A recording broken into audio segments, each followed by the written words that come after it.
بسم الله الرحمن الرحیم. با سلام خدمت شنوندگان و بینندگان عزیز. در تقویم سازمان ملل روزهای خاصی رو بنابر حوادث و تحولاتی که در عرصه نظام بین المللی اتفاق افتاده، این روزها رو به نام و به صفت اون واقعه، اون جریان و اون مرحله از تاریخ،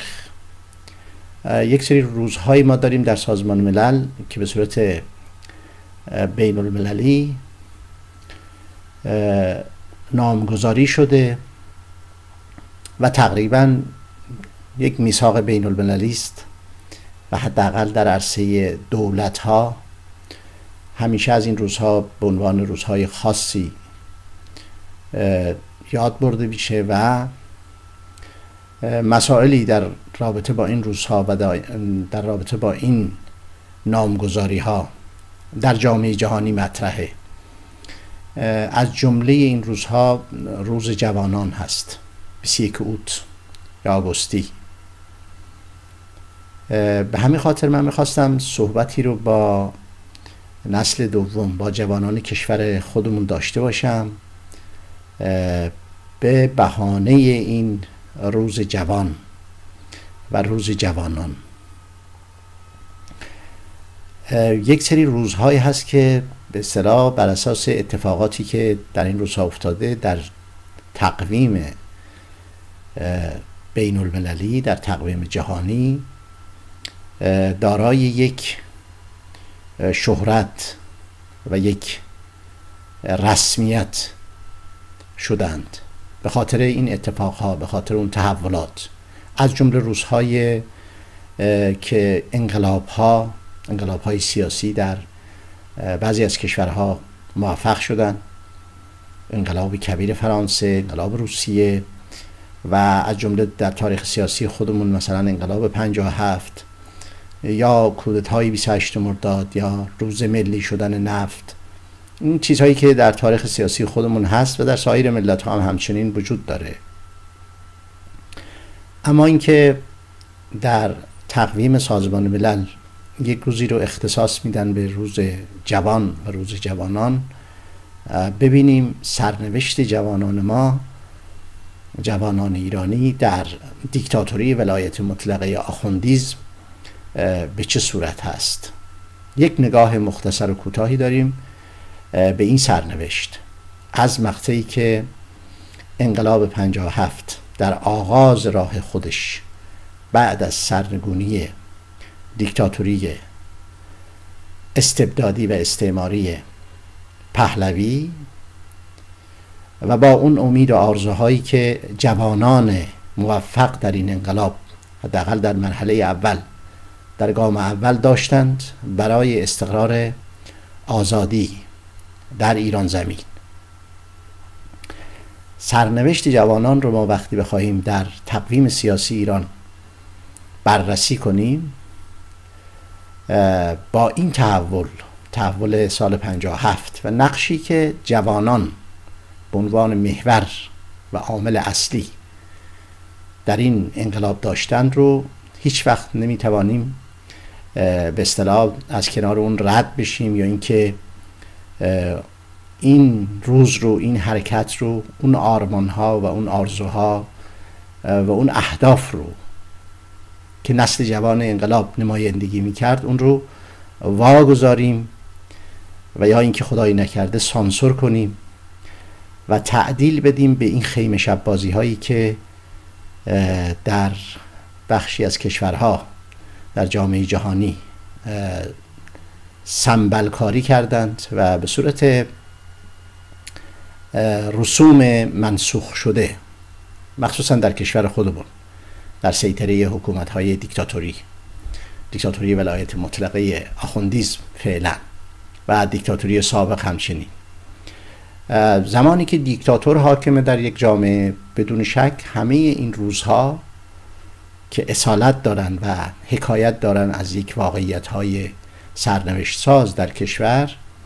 در پرتو اون سانسور و تحریف دیکتاتورها این روزها و این یادمانها سنبل می شوند، یعنی یک رسم و رسومی می شوند در ردیف رسومات مذهبی و سنتی مثل مسجد، روزخوانی و عزاداری و گریه‌زاری و زنجیرزنی، مثلا برای یک از شخصیت‌های بزرگ تاریخ انسان برای آزادی در قیام بر علیه ستم،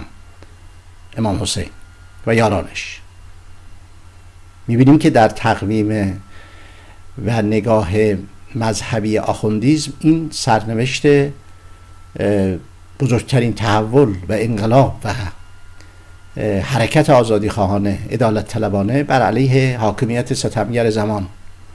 تبدیل می شود به یک رسم و رسومی که هیچ سنخیتی با اون نهضت و با اون حرکت و اهداف و آرمانهای اون ندارد، بلکه برخلاف اون هست و حقایق آن را هم سانسور میکنه و تحریف میکنه. از این رو در جامعه بین المللی هم قدرت‌های بزرگ این روزها رو سنبل کردن در واقع و بسنده میکنن مثلا به یادبود روزی که در سازمان ملل به نام جوان و روز جوان نام نهاده شده و توجهی به فلسفه این روز و فلسفه این واقعه که جوانان مثلا در کشورهایی مثل کشور ما چه سرنوشتی دارن و این جوان که این روز به نامش نامیده شده، نامگذاری شده در تقویم سیاسی بین المللی، این جوان امروز سرنوشتش در دست چه کسی هست و حال و روزش به قول معروف چگونه است و از زندگی و از نعمت آزادی، رشد، بهره‌مندی هاش چیست و چه دستاوردهایی داره و تلاش های او و جانفشانیش و فداکاری های این نسل جوانان به کجا منتهی شده، ثمره و محصولش رو چه کسانی بردند و امروز نسل جوان در چه وضعی است. ما برای گرامی داشته این روز جوان در تقویم بین المللی باید یک نگاهی بکنیم به صورت فشرده به سرنوشت جوان و جوانان در دیکتاتوری ولایت مطلقه آخوندیسم. اولین چیزی رو که ما در این کارنامه شاهد هستیم کشتار و زندان و شکنجه جوانان هست که از رژیم خمینی برای اینها به اصطلاح سازماندهی شده و برای اینها تصمیم گرفته شده که این سرنوشت رو داشته باشن. هر جوانی که اعتراض می کند، هر جوانی که به دنبال اهداف انقلاب 57 هست، از جمله آزادی به عنوان شاخصترین شعار و هدف انقلاب 57، یعنی آزادی سیاسی. بارها این را عرض کردم که آزادی های اجتماعی در زمان رژیم کودتاچی پهلوی بود، در حوزه لباس پوشیدن، در حوزه تفریحات عادی و اینها. بنابراین اون شعار آزادی سیاسی بود که شاه با کودتا اون رو در زندان کرده بود و بسیاری از آزادی خواهان را هم کشته بود و به بند کشیده بود. بنابراین شعار انقلاب 57 توسط نسل جوان آزادی بود و این آزادی سیاسی اولین هدف و اولین پایگاهی بود که توسط خمینی و شرکا اشغال شد. آنها تعبیر کردند، خود خمینی میگفت ما نمیگذاریم که شما مثل زمان شاه این لباس رو بپوشید، ما نمیگذاریم که مثل زمان شاه مثلا دختر و پسر در یک دانشگاه در یک مرکز باشن. حالا کسی نبود بپرسه و سوال بکنه که مگه انقلاب 57 برای جدایی دختر و پسر از هم دیگه توسط این نسل آغاز شده بود. مگه انقلاب 57 برای هدفهایی چون اینکه کسی با حجاب بی حجاب و کسی نمیدونم مشروب میخوره نمیخوره، کسی نمیدونم با چه لباسی میاد بیرون، مگه اون انقلاب برای بستن نمیدونم مشروب فروشی ها و نمیدونم غیر ذالک بود؟ کدوم یک از شعارهای اون انقلاب توسط نسل جوان در بردارنده مثلا این شعارها و این به اصطلاح خواستها بود؟ بنابراین خمینی با اعلام این که ما پوستتان را میکنیم، ما دیگر اجازه نمیدهیم شما با هر لباسی بیایید بیرون، جوانان ما باید نه در کلوب های شبانه بلکه در جاهای دیگر آموزش داده شوند و غیره. ولی ما وقتی که صورت مسئله انقلاب 57 رو نگاه میکنیم میبینیم جوانانی که دانشگاه رو سنگر انقلاب کردند، آنها به هیچ وجه شعارشون این نبود که کسی چه نوع لباس بپوشه یا نپوشه، کسی فلان به اصطلاح مشروب بخوره یا نخوره. انقلاب سر مسئله آزادی بود، آزادی سیاسی که شاه آن رو در بند کرده بود، آزادی خواهان رو کشته بود، گروه گروه قلم ها رو شکسته بود. من هیچ وقت یادم نمیره که وقتی که خمینی در مسئله روزنامه آیندگان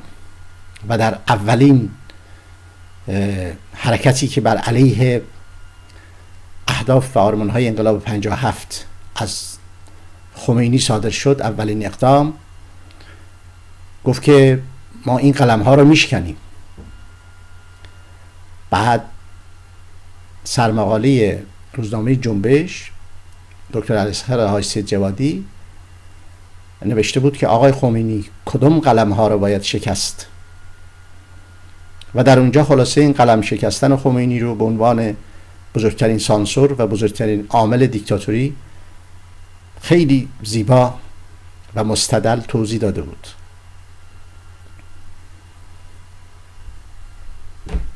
سرنوشت جوانان در نظام دیکتاتوری ولایت مطلقه در دو حوزه، بخش آگاهش، بخشی که در عرصه آزادی خواهی در حوزه گروه ها و احزاب و سازمان ها و گرایش های مختلف سازماندهی شده بود، آنها گروه گروه در زندان ها شکنجه شدند و کشته شدند، در خاوران دفن شدند و در اقصا نقاط ایران.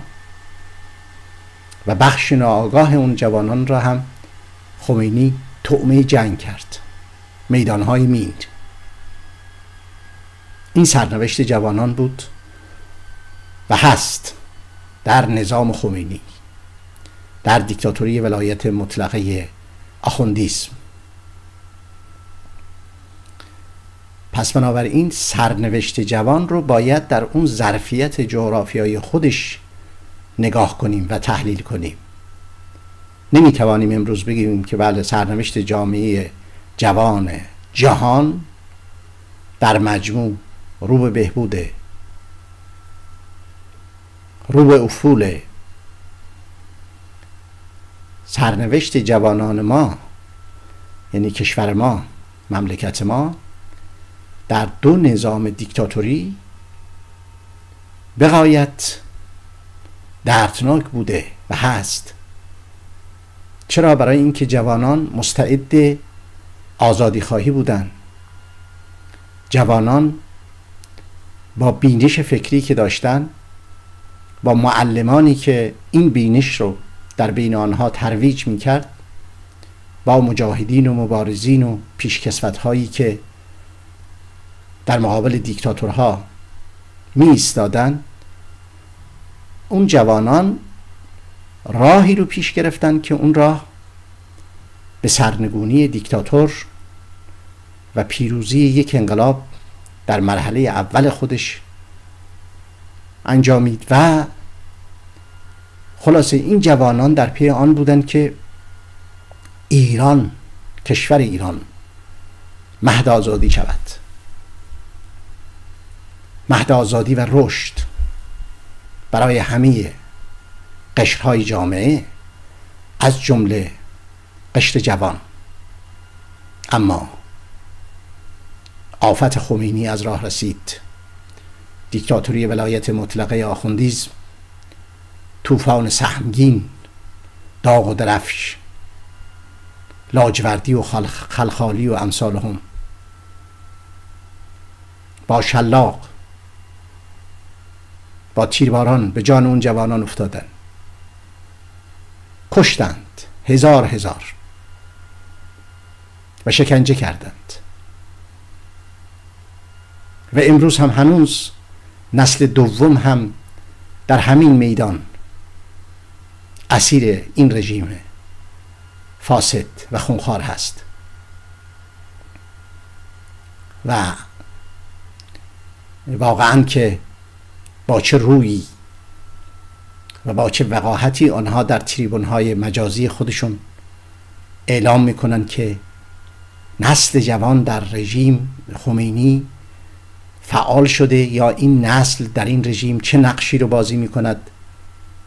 خب نقشش رو که ما دیدیم، ما شاهد بودیم، این که دیگه تاریخ گذشته نیست که راویانش به صورت متناقض از اسناد مختلف اون رو روایت کرده باشن.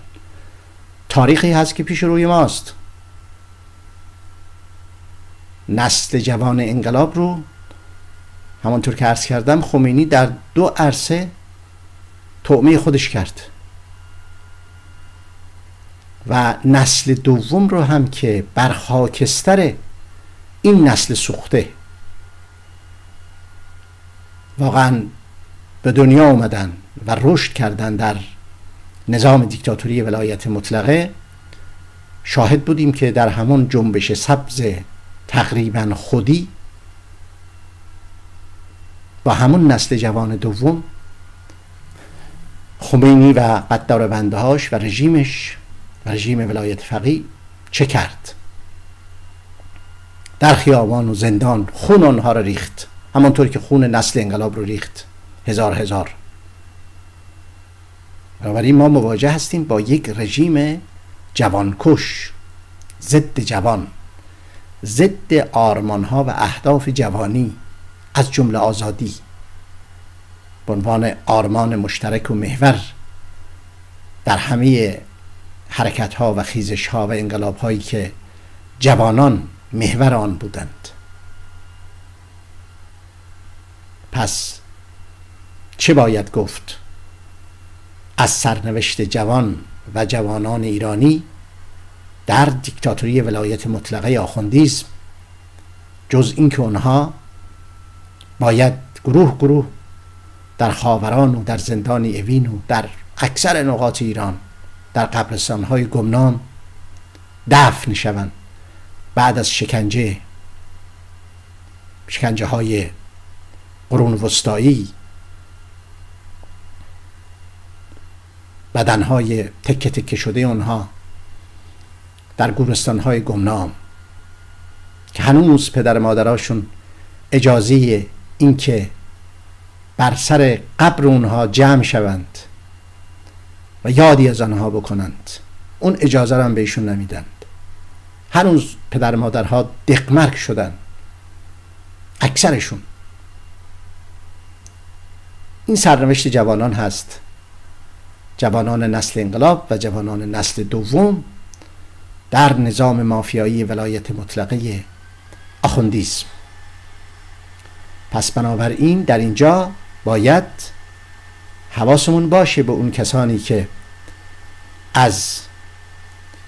توبره این رژیم میخورند و ارتزاق میکنند و به پشتوانه حمایت‌های مالی و سیاسی این رژیم دم از بهبود وضعیت جوان و زندگی جوانان در این رژیم میزنند. در چارچوب این نظام و این مافیا با عوض شدن مهرهاش که مقامهای قدرت رو به همدیگه پاس میدهن، عده‌ای منتظر هستن هنوز که از این چاله آخوندیزم، فساد، شکنجه و چپاول چیزی برای جوانان براید که در راستای رشد آنها، در راستای امید آنها به یک زندگی بهتر باشد. یک امید کاذب، یک آدرس غلط توسط کسانی که اکثراً در داخل و خارج جیره‌خور این رژیمن، راه بلدهای این رژیم هستند، لابیهای این رژیم هستند و مأمورن که این آدرس های غلط رو به خورد جامعه جهانی، افکار عمومی در داخل و خارج بدهند. و الله این رژیم با کارنامه خودش به وضوح شهادت داده که از چه جنسی است و جنسش و ماهیتش چقدر ضد جوانه، ضد خواستهای نسل جوان هست، به خصوص در سرلوحی این خواستها، خواست آزادی که جانمایه هر گونه نظام دموکراتیک است، به جز اینکه آزادی به قول فرخی یزدی بر تخت بنشیند و آزادی خواهان بتوانند در اون جامعه مدیریت سیاسی جامعه رو به دست بگیرند. ما نمیتوانیم سرنوشتی بهتر از این برای نسل جوان انتظار داشته باشیم. بدون شک نسل جوان دیروز با تجربه سخت خودش به نسل جوان امروز به زبان اشهد این حقیقت رو میگوید که راه رو باید ادامه داد. درست است که هزینه زیاد داره، هزینه هاش بسیار سخت و توان فرساست، ولی راه دیگری جز این نیست. یا باید تسلیم شد و به طور کلی سرنوشت خود رو به دست این جباران و این نفتخواران و این شکنجهگران داد برای همیشه، و یا این که باید اقدام کرد برای بهروزی نسل جوان و برای نجات نسل جوان از این چاه ویل دیکتاتوری ولایت مطلقه آخوندیسم باید تلاش کرد. باید سانسورها و تحریفها رو در این تریبونهای مجازی رو اونها رو افشا کرد، با روشنگری، با استدلال، با استناد به واقعیت روزمره جامعه جوان کشور خودمون در عرصه‌های مختلف، از جنبش‌های دانشجویی، دانش آموزی و تا سطح بالا. هدف جوان، نیروی جوان برای تشکیل یک جامعه است که در آن انسان شأن و شؤون خودش رو داره. ارزش‌های انسانی در اون جامعه در سطح بالایی از مدیریت هاست. مدیریت سیاسی بر اساس ارزش‌های آزادی خواهانه و عدالت طلبانه است و نه اینکه هر کس بر اساس آشنایی‌ها و فامیل و قوم خویشی که داره و نمیدونم کس و کارش اینها رو مثل این باندهای مافیایی شاه و شیخ دوستان و نزدیکان و فامیلای خودشون رو بر امور بگمارند و شلاق رو بدن دست اونها و پول نفت رو بگذارن در اختیار آنها و بعد هم عده از آنها رو تحت عنوان نمیدونم جوانان حکومتی و جوانان حامی نمیدونم رئیس جمهور، حامی رهبر، حامی غیر ذالک، اینها رو بسیج بکنن و پرچم بدن به دستش و نمایش راه بیندازن که بله وضعیت جوانی که کشور در پرتو حاکمیت این دیکتاتورها خیلی خوب شده و علامتش هم همین تظاهراتی هست که مثلا در حمایت از رئیس جمهور، در حمایت از رهبر اینها انجام میدهند. همونطور که شاه 28 مردادی هم دقیقا همین کارها رو برای مشروعیت دادن به خودش و کودتاش و سیاست‌های ضد آزادیش، همین این چیزها رو اونم سازماندهی میکرد با یک شکل شمایل دیگر، بدون مثلا شعارهای مذهبی. ولی آخوندیسم همون سنت رو ادامه میده در جوانکشی، در ضدیت با آرمانها و اهداف جوانان، منتهی مراتب در تحت لوای نمیدونم مذهب، دین، که البته به قول معلم شهید دکتر شریعتی، معلم نسل جوان نسل انقلاب، مذهب علیه مذهب.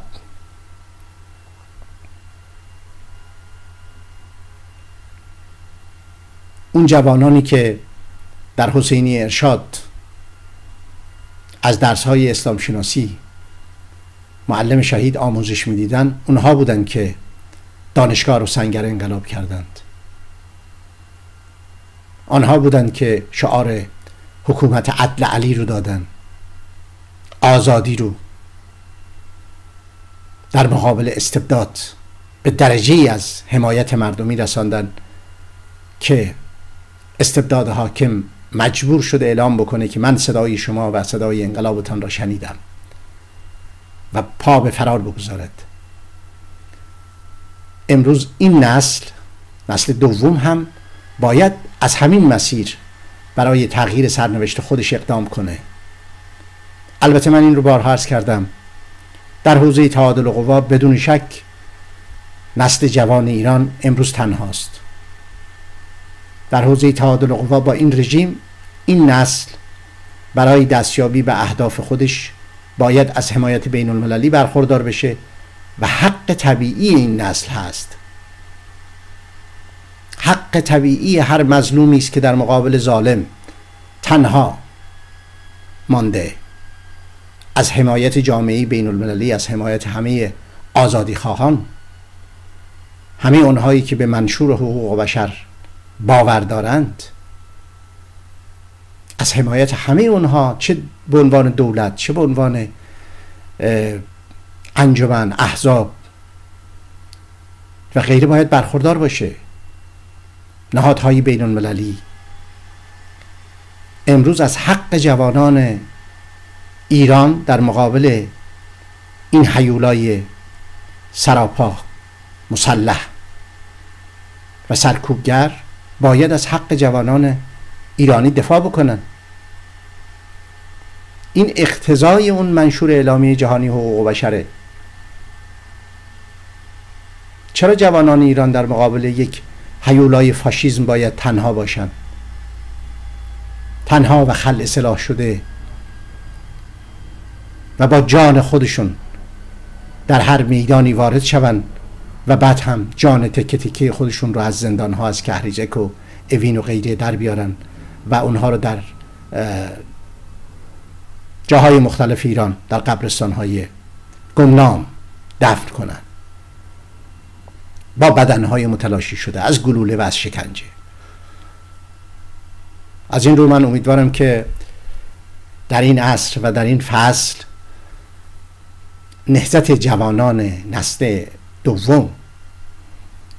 که در بدنه جنبش سبز حضورشون خیلی روشن و صریح بود، در 18 تیر حرکتشون خیلی رسا بود با شهیدانی چون عزت ابراهیم نژاد و امثالهم. سرنوشت جوانان ما هم از این روزگار به روزگار بهتری تبدیل نخواهد شد، مثل هر بخش دیگر جامعه، تا زمانی که استبداد حاکم هست. در زیر پرده حاکمیت استبداد، اون هم استبداد نفتخوار آخوندیسم، هیچ قشری نمیتواند امید به بهروزی، امید به پیشرفت، امید به دستیابی به آزادی رو داشته باشد. این امیدها کاذب است. زمانی که گرگ خونخوار آخوندیسم حاکم هست و شلاق بر دست، اون کسانی که این نغمه رو در گوشها میخوانند و این نوا رو در شیپورها میدوند که با بودن این حاکمیت و باندی از این حاکمیت می توان به امیدها و آرزوهای جوانان دست یافت و در این وضعیت آرزوی جوانان برآورده خواهد شد، اینها همه یا مستقیما مزد میگیرن یا صورت غیر مستقیم از عمل و عساکر همین رژیم هستند. برای حمایت از بقای این سیستم ضد جوان، ضد آزادی و ضد اسلام،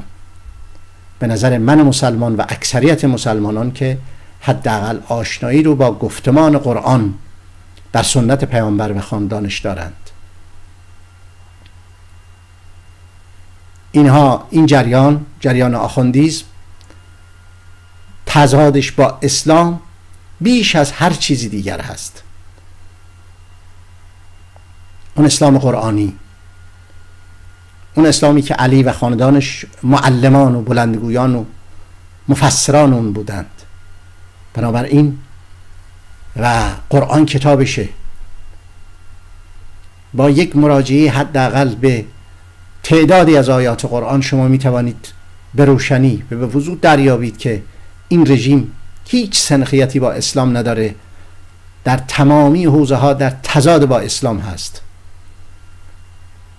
و با راهکارهای پیامبر و خاندان پیامبر به عنوان آموزگاران این دین، این کتاب. از این رو من ضمن آرزوی توفیق برای همه جوانان نسل دوم که اسیر دست آخوندیسم هستن ولی تلاش میکنن، حرکت میکنن، ضمن آرزوی توفیق برای همه اونها و ارتقاء جنبش ها و حرکت های اونها در راستای توجه جامعه جهانی به یک حمایت بین المللی از این خواست ها، امیدوارم که سرنوشت جوانان ایران و سرنوشت کشور ما با رها شدن از دست آخوندیسم و دیکتاتوری نفتخوار و رسیدن فصل آزادی و بهار آزادی، این سرنوشت توسط جوانان برومند و آزادیخواه به بهترین صورت نقاشی شود و به جامعه جهانی عرضه شود که ایران و جوانان ایرانی دارای این استعداد هستند، دارای این توان هستند. هرچند جلو این نیرو رو گرفتن با شلاق و زور و زنجیر، ولی این نیرو به محضی که آزاد بشه، به محضی که استبداد رو از تخت به زیر بکشه، توانایی ساختن ایرانی آزاد و آباد رو با خودش داره. ممنونم از حوصله همه دوستان بیننده و شنونده.